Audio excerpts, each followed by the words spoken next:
Hello बच्चों, आज हम कूलाम के नियम का सदिश रूप पढ़ाने जा रहे हैं। तो इसमें देखो कूलाम का नियम होता क्या, पहले उसमें देखो। कूलाम का नियम होगा दो आवेशों के बीच लगने वाला आकर्षण, अट्रैक्शन अथवा रिपल्सन फोर्स, आकर्षण अथवा प्रतिकर्षण बल, दोनों आवेशों के लगने वाला आकर्षण प्रतिकर्षण दोनों आवेशों के गुणनफल के अनुक्रमणानुपाती था, उनके बीच की दूरी के वर्ग के व्युत्क्रमानुपाती होता है। तो ये पढ़ चुका है। अब ये सदिश स्वरूप है। तो इसमें दो Q1 और Q2 दो आवेश हैं जो ए व बी पर निर्वात में रखे गए हैं। इनके बीच की दूरी r है। इनके बीच की दूरी कितनी है? r है। तब ए बी कितना हुआ? ए बी वेक्टर क्या हुआ? बी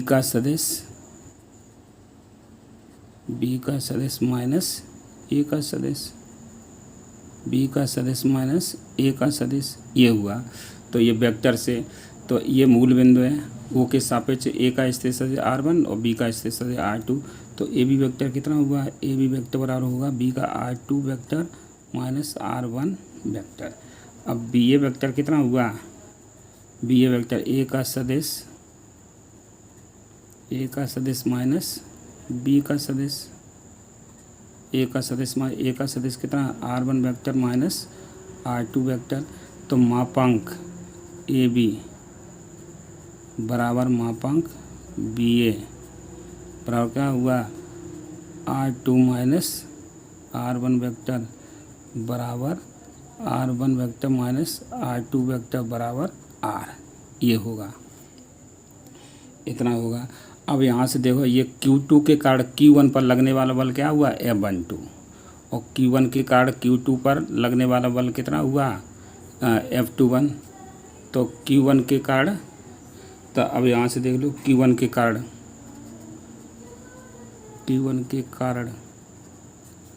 Q2 पर लगने वाला बल, इसके Q1 के कारण Q2 पर लगने वाला बल कितना हुआ? F21 बराबर क्या हुआ? ए बट्टे 4 pi epsilon 0 into Q1 Q2 बट्टे r² इंटू r, ये कितना है? Q2 पर लगे r21 कैप। ये एकांक सदिश है। ये क्या है? एकांक सदिश है। तो इसको और कैसे लिख सकते हैं? 21 वेक्टर बराबर 1/4 pi epsilon 0 into Q1 Q2 बट्टे r³ इंटू r21 वेक्टर। अब यहाँ से ये कैप होता है r21 कैप बराबर क्या होता है? r21 वेक्टर बट्टे उसका मापांक r21 का इसका मापांक। लेकिन r21 का मापांक कितना है? ये r के बराबर है। ये किसके बराबर है? r21 बराबर क्या है? r। तो ये हुआ। अब Q2 के कारण Q1 पर लगने वाला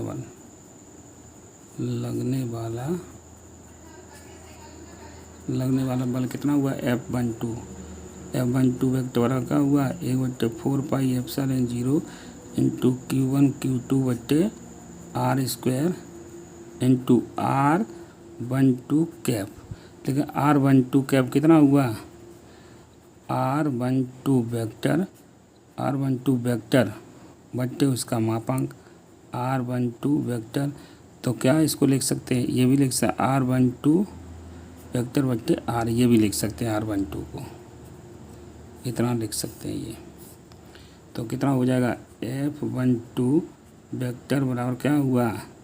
1/4 pi epsilon 0 into Q1 Q2 बट्टे r³ इंटू r12 वेक्टर, ये हो जाएगा। ये समीकरण हो जाएगा 1 और इसे डालो समीकरण 2। अब देखो, ये समीकरण 2 हो जाएगा। अब कूलाम का सदिश रूप है। कूलाम के नियम के यही कूलाम के नियम का सदिश स्वरूप है।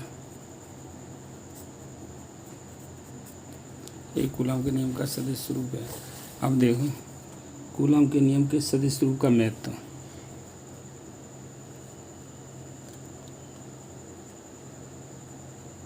कूलम के नियम के सदिश स्वरूप का महत्व। सदिश स्वरूप का महत्व। Importance of Coulomb's law in vector form. तो इसमें क्या हुआ, फर्स्ट देख लो, r12 वेक्टर बराबर माइनस r21 वेक्टर इतना है।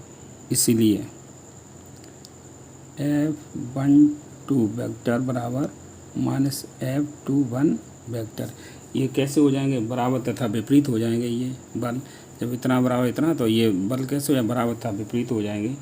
अतः कूलम का नियम न्यूटन के तृतीय नियम का पालन करता है।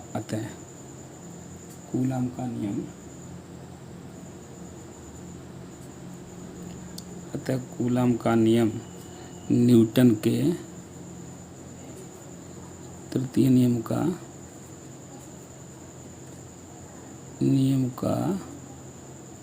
पालन करता है, क्योंकि जब वेक्टर ही बदलेगा तो माइनस का चिन्ह आ जाएगा। अब देखो अगली हेडिंग देख ली,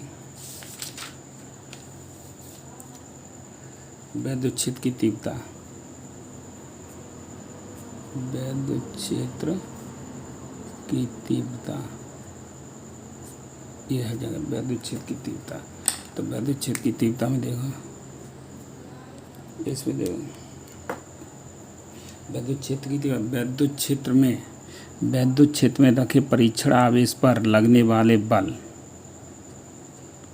तथा परीक्षण आवेश के अनुपात को विद्युत क्षेत्र की तीव्रता कहते हैं। इसको किससे निरूपित करते हैं, ई से निरूपित करते हैं।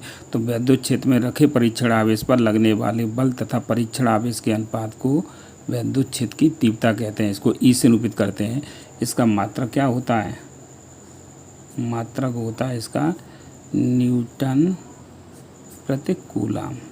इसका मात्रक क्या होता है, न्यूटन प्रति कूलम होता है। यह एक सदिश राशि है। यह एक सदिश राशि है। यह क्या है, यह एक सदिश राशि है। अब बिंदु आवेश, किसी बिंदु आवेश के कारण, यह है किसी बिंदु आवेश के कारण विद्युत क्षेत्र की तीव्रता।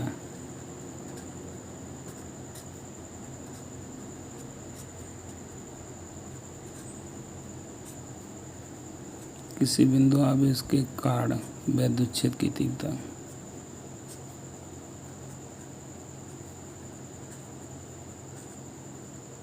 किस बिंदु आवेश के कारण विद्युत क्षेत्र की तीव्रता प्लस क्यू का किसी ऐसे माध्यम में स्थित है, जैसे ये कोई बिंदु आवेश है, ये कोई बिंदु आवेश है प्लस के क्यू, इससे स्मॉल आर दूरी पर, इससे स्मॉल आर दूरी पर एक बिंदु पी है, इससे स्मॉल आर दूरी पर एक बिंदु पी है जहाँ तीव्रता ज्ञात करनी है। तो यहाँ पर भी एक आवेश मान लो रखा है प्लस के Q0, ये परीक्षण आवेश है, ये P F। तो यहाँ से देखो एक बिंदु आवेश प्लस के, इससे स्मॉल आर दूरी पर एक बिंदु P है जहाँ पर विद्युत क्षेत्र की तीव्रता ज्ञात करनी है। इसके लिए क्या करेंगे, यहाँ बिंदु P पर एक परीक्षण आवेश Q0 ले लेंगे। तो कूलम के नियम से प्लस Q के कारण Q0 पर लगने वाला बल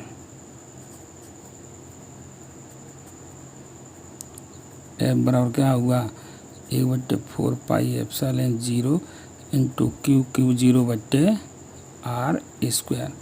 परंतु तीव्रता क्या होती है, परंतु तीव्रता E बराबर क्या होता है, E बराबर होता है F/Q0। ऊपर से यहाँ से, तो एफ का मान रखने पर